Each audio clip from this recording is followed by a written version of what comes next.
بسم الله الرحمن الرحيم. الرحمن علم القرآن خلق الإنسان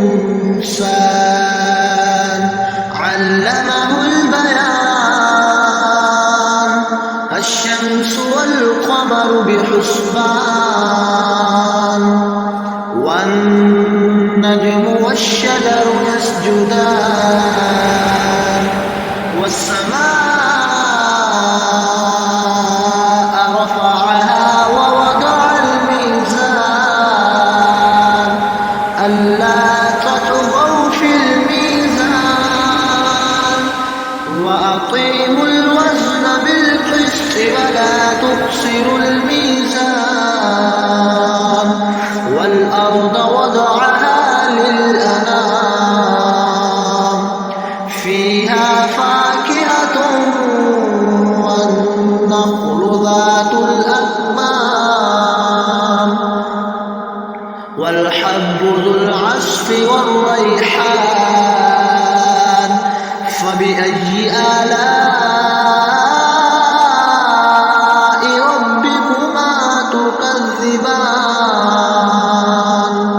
خلق الإنسان من صلصال كالفخار وخلق الجان من مارد من نار فبأي آلاء ربكما تكذبان رب المشرقين ورب المغربين فبأي آلاء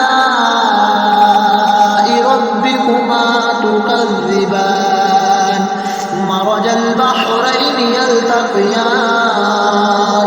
بينهما برزخ لا يبغيان فبأي آلاء ربكما تكذبان